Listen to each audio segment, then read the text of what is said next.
राधे राधे सभी को। इस वीडियो में हम लोग यम दीपदान की संपूर्ण जानकारी लेंगे कि किस किस दिन करना चाहिए। शास्त्रों में इसका कैसा कैसा वर्णन दिया गया है। वीडियो जरूर आप देखना, कुछ नया सीखने को मिलेगा। इसके अलावा यम दीपदान कब, कैसे और क्यों करें, यम दीपक कैसे बनाएं, यम दीपक कहाँ रखें, कौन सा मंत्र बोले, उसका अर्थ, किस दिशा में दीपक रखें, कितने मुख का दिया लगाएं, कौन सा तेल डालें, यह सब जानकारी आपको इस वीडियो में मिलेगी। यम दीपदान से किस तरह अकाल मृत्यु से रक्षा होती है, यह भी आपको जानने को मिलेगा। टालती है, यह तो हो गई धन त्रयोदशी की महिमा। अब देखिए, यदि हम लोग यही दीपदान काली चौदस के दिन करते हैं, जिसको हम लोग नरक चतुर्थी भी कहते हैं, जिसको हम लोग प्रेत चतुर्थी भी कहते हैं, यदि हम लोग इस दिन यम दीपदान करते हैं तो हमारे पितरों को सद्गति प्राप्त होती है जो नरकों में है। और यदि हम लोग यही दीपदान अमावस्या को करते हैं तो लक्ष्मी का आगमन होता है। और यही दीपदान हम लोग बलि प्रतिपदा दिन के दिन करते हैं तो शास्त्र कहते हैं शरीर की व्याधियां खत्म होती है, यानी कि जो शरीर में आने वाली भयंकर रोग आदि है, यह सब खत्म होने लगते हैं, इनका प्रभाव कम हो जाता है। तो यह शास्त्रों में 4 दिन के यम दीपदान की महिमा आती है। एक प्रसंग आता है यमदूतगण में और यम देवता में। यमदूतगण कहते हैं, हे यमदेव, जो करने से व्यक्ति जीवन से रहित नहीं होता, यानी कि अकाल मृत्यु नहीं होती, उसकी कृपया अनुग्रह पूर्वक ऐसे महोत्सव का उपाय कहिए। यह कौन पूछ रहा है? यम देवता के गण जो जीवों को लेने आते हैं पृथ्वी लोक पे, वे लोग पूछते हैं, क्योंकि उनको कभी कभी अकाल मृत्यु भी ले जाना पड़ता है। कभी कुछ दुर्घटना हो जाती है, उसको अकाल मृत्यु कहते हैं। तो अकाल मृत्यु से बचने के लिए यमदूत गण यम देवता को कह रहे हैं कि ऐसा कौन सा महोत्सव है जिसके उपाय करने से जीव अकाल मृत्यु से बच सकता है। यम कहते हैं कि अश्विनस्याम सिते पक्षे त्रयोदशाम निशा मुखे प्रतिवर्षम तयोदध्यात गृह द्वारे सुदीपकम।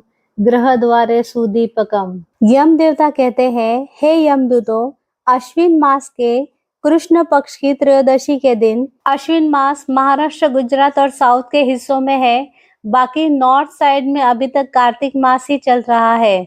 तो कार्तिक मास के कृष्ण पक्ष की त्रयोदशी के दिन, यह देखिए गुजरात महाराष्ट्र वालों के लिए भी है, यह मत कहिएगा कि हमारे यहाँ कार्तिक मास नहीं चालू। सभी लोगों को दीपदान करना है पूरे भारत वर्ष में। तो यम देवता कहते हैं कि कृष्ण पक्ष की त्रयोदशी के दिन एक दीपदान उत्सव कहा गया है।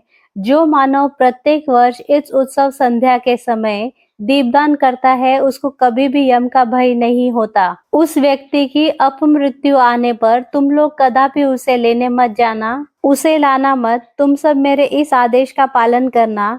यह यम देवता का जो है, मृत्यु के देवता है जो, उनका आदेश है अपने गणों को कि तुम अकाल मृत्यु नहीं मार सकते जो लोग यम दीपदान करते हैं। तो यम देवता ने खुद इसकी विधि भी बताई है कि कैसे विधि बताई है कि यम देवता कहते हैं कि दीपक जला लेना और उसको गृह द्वार यानी कि घर के बाहर रखना होता है।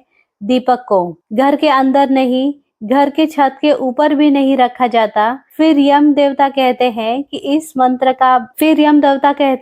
इसका मंत्र भी होता है।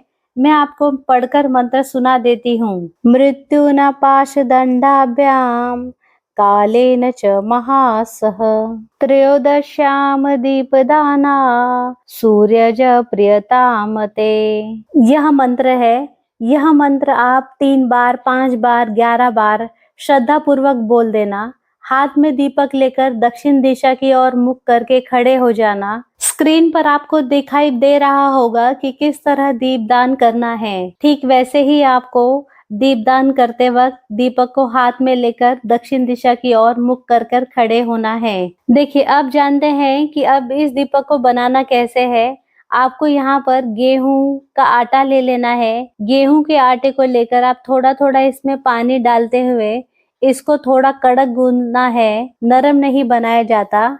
इसमें आपको थोड़ी सी हल्दी और थोड़ा सा सरसों का तेल भी मिला लेना है। अगर आटा कड़क नहीं गूंदा गया तो दीपक जब हम बनाकर रखते हैं तो दीपक फैल जाता है और उसका तेल बाहर आ जाता है। तो जब आप आटा तैयार करेंगे उस समय बीच बीच में आपको सरसों का तेल मिलाना है इसके अंदर, और फिर जब आटा यह तैयार हो जाए तो आप एक दीपक तैयार कर लेना। आप चाहें तो गोल वाला दीपक बना सकते हैं या फिर चौकोन दीपक भी बना सकते हैं, जैसे कि आपको वीडियो में दिखाई दे रहा है।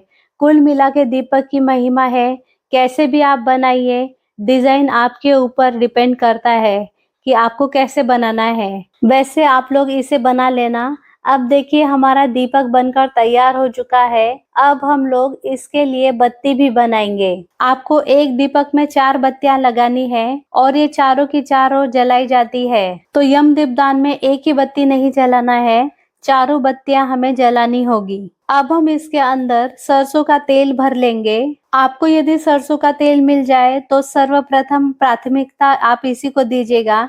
यदि सरसों का तेल नहीं मिलता तो तिल का तेल का उपयोग करिएगा, लेकिन मुख्य रूप से सरसों के तेल का ही उपयोग किया जाता है। फिर यह जो बत्तियां है ना, उसको आखिरी आखिरी में थोड़ा यह तेल इसके अंदर आप लोग लगा देना ताकि यह बत्ती अच्छे से जलने लग जाए। फिर इसके अंदर हम काला तेल मिला देंगे। एक एक चुटकी काला तेल इसके अंदर मिला देना। अब देखिए 2 दीपक हमने इसलिए बनाए हैं क्योंकि एक दीपक हम लोग तुलसी मैया को अर्पित करेंगे और एक दीपक हम लोग यम देवता को अर्पित करेंगे। तो जो तुलसी मैया का पौधा है आपके घर के पास में होगा, रात्रि के समय दीपदान किया जाता है तो आप तुलसी के पौधे को स्पर्श नहीं करना। और आप जहाँ भी दीपदान करेंगे पहले आप दीपक को आसन देना। तो हमने यहाँ पर चावल का आसन दिया है, इसके ऊपर हम दीपक जलाकर रख देंगे। यदि आपको मंत्र आता है तो आप मंत्र भी बोल देना। दीप ज्योति परब्रह्म, दीप ज्योति जनार्दन, दीपो हरतु मे पापम, सांद दीपोर नमस्तुते। यह मंत्र पढ़ लेना। अथवा ओम दीप ज्योतिर नमस्तुते, ओम दीप ज्योति नमस्तुते, अथवा ओम दीप ज्योति नमो नमः, ऐसे भी आप बोल देंगे तो भी चलेगा। यह मंत्र पढ़ लेना। अथवा ओम दीप ज्योतिर नमस्तुते, अथवा ओम दीप ज्योति नमो नमः, जैसे भी आपको बोलना है वैसा आप मंत्र बोल सकते हैं।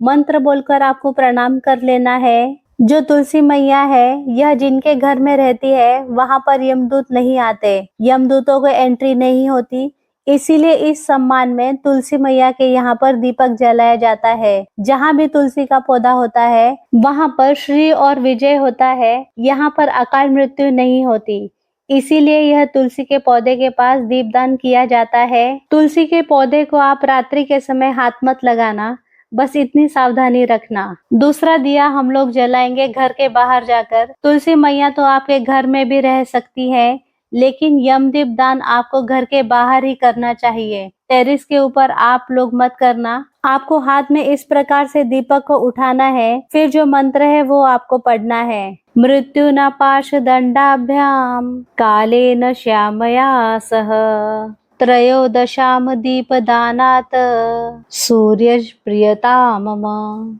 इस प्रकार से मंत्र पढ़कर आप चावल का आसन देते हुए दीपक को नीचे रख देना। तो इस प्रकार से आपको दीपदान करना है। कभी भी दीपक आप लोग नीचे मत रखना। यह दीपक आप दोबारा उपयोग नहीं कर सकते क्योंकि पशु पक्षी या चींटियां इसे झूठा कर देती हैं। वैसे भी आटे का दीपक दोबारा उपयोग नहीं किया जाता।